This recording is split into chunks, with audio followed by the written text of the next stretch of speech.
Bonjour tout le monde, bienvenue pour le bilan de la journée d'aujourd'hui du jeudi 20 septembre. Alors on commence tout de suite avec les indices, avec le SP500. On a vu que là, hier on voyait qu'on était toujours dans cet éventuel scénario d'épaule, tête, épaule.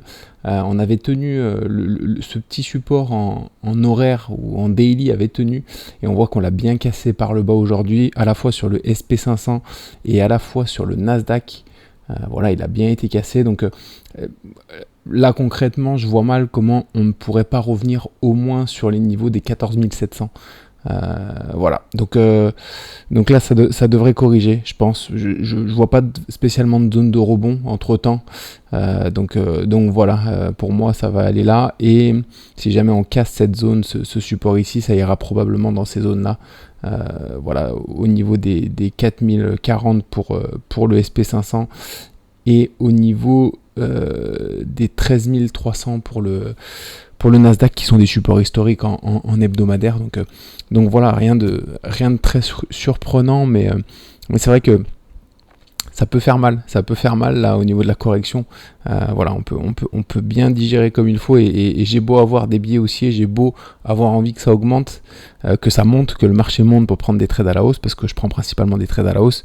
Là concrètement, je pense qu'on va essayer de calmer un peu les trades haussiers, parce qu'en attendant que ça se décante, voilà, au moins attendre qu'on arrive sur cette zone là. Donc voilà, même s'il y a 2-3 opportunités en trading à la hausse, et puis que forcément quand on met des ordres haussiers, des ordres d'achat, et que le marché baisse, ils sont pas déclenchés, les ordres d'achat, donc voilà, mais voilà, un peu alarmant cette situation sur les indices, alarmant entre guillemets, c'est pas non plus un cataclysme si on revient sur cette zone du support, ni si on revient sur les 13 300.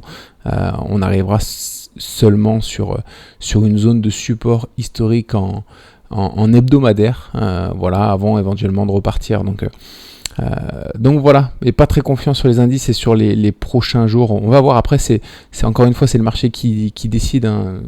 Il peut repartir soudainement à la hausse sans vraiment savoir pourquoi, mais voilà, là concrètement les probabilités nous donnent déjà une zone, enfin voilà, nous laissent entendre qu'on va arriver sur cette zone de support, au moins sur cette zone de support. On va corriger jusqu'à cette zone, et après on verra une fois arrivé sur cette zone si on a un retournement pour une hausse éventuelle, ou si on valide cette épaule, tête-épaule, pour aller chercher les objectifs. Donc voilà, on va commencer après par la performance du jour. Coca-Cola qui fait une belle performance malgré la chute, la légère chute des indices aujourd'hui. On a atteint le R1 sur Coca-Cola, on était rentré ici, on en avait parlé il y a quelques jours. On avait mis un ordre dessus sur ce double bottom, et voilà, on a atteint les R1. On espère atteindre les R2, voilà, malgré l'éventuelle future chute des marchés. Après, on a aussi une zone de résistance oblique là qui correspond à cet élargissement baissier. Donc voilà, on peut corriger avant le R2 par ici. Donc voilà, mais en tout cas, belle perf aujourd'hui. Si le R1 atteint, ça nous permet de sécuriser, de mettre notre stop loss sur le point d'entrée, et voilà. Pour le flop du jour, alors le flop du jour, il me semble que c'est EBC. Oui, EBC. On était rentré ici en bas de marché, il y avait une épaule tête, épaule inversée. On avait fait le pullback, on était rentré en position ici sur le retournement. Il y avait un retournement à 1 heure dans cette zone là. Voilà, on n'avait pas atteint le R1, donc on n'avait pas sécurisé l'action. Et là, on voit qu'on a fait un gap baissier. Alors ces derniers jours, on va pas se plaindre parce qu'on a fait pas mal de gap haussiers, mais là on a fait un gap baissier, ce qui nous fait qu'on sort de la position autour du R-2. Donc ça nous fait perdre 2 fois plus que ce qu'on était prêt à perdre, que ce qu'on avait prévu. Donc voilà, c'est des choses qui arrivent, mais bon, c'est toujours pas très agréable quand ça se passe. Donc voilà, mais bon, des fois les gaps sont haussiers, des fois ils sont haussiers, ils sont à notre avantage. Donc il faut aussi qu'il y en ait certains qui soient à notre désavantage. Et là, c'est seulement une sortie au R2, c'est pas non plus dramatique. Donc voilà. Pour les opportunités de demain, McDonald's à la hausse. Donc encore une fois, on va quand même continuer à prendre 2-3 trades à la hausse. Si jamais le marché corrige, ben, on sera probablement pas déclenché sur ces trades là.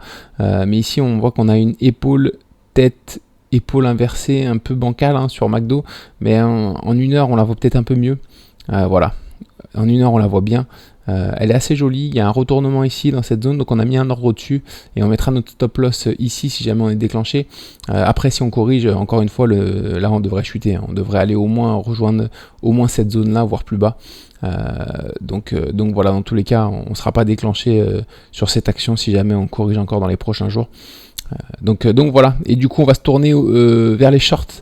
Alors les shorts, je voulais vous montrer Google, j'ai pas mis d'ordre sur Google, d'ordre de vente, pas encore en tout cas. Là on voit qu'on a un magnifique biseau ascendant en daily qu'on a cassé, on a bien franchi aujourd'hui par le bas. Donc les objectifs c'est vers les 115. On n'a pas mis d'ordre encore parce que on attend que ça corrige un petit peu.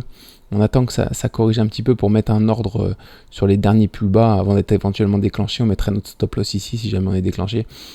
Donc voilà, mais Google devrait corriger aussi avec les indices, je pense, dans ces prochains jours. Donc voilà, éventuellement, l'objectif est au 116,6, ce qui nous amènerait ici, qui est une zone de support historique. Donc voilà. Donc rien de dramatique encore une fois. Par contre, on a mis un ordre du coup sur IONS, Ionis Pharmaceutical.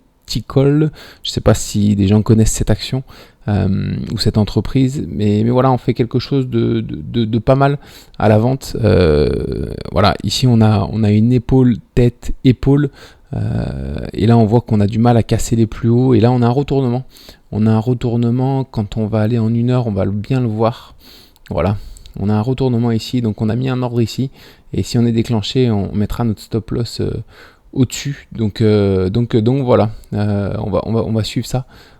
Ça peut être intéressant de se positionner sur cette action. Donc voilà, avec un beau potentiel. Hein. Alors déjà, le potentiel, ce sera la ligne de coup qui nous amènerait au R1,5. Et puis les objectifs, je pense ils sont par ici autour de notre R4. Donc voilà, la ligne de coup en tout cas. La ligne de coup de l'épaule tête-épaule est vers les R4.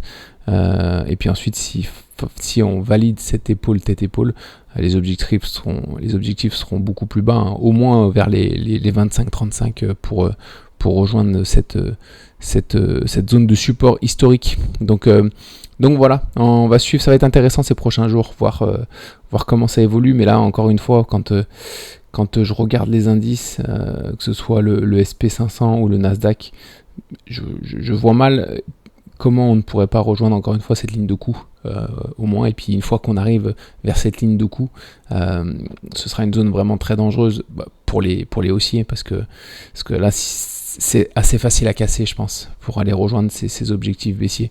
Donc voilà, on va se tenir informé, on va voir ça dans les prochains jours, mais pas très confiant sur les indices et sur les prochaines semaines au niveau du marché. À suivre, à voir si tout ça se confirme ou pas dans les prochains jours. Voilà, du coup c'est tout pour moi pour aujourd'hui, et puis on se retrouve du coup vendredi matin pour le bilan de la journée de demain. Bonne soirée à tous, bonne nuit, à très vite.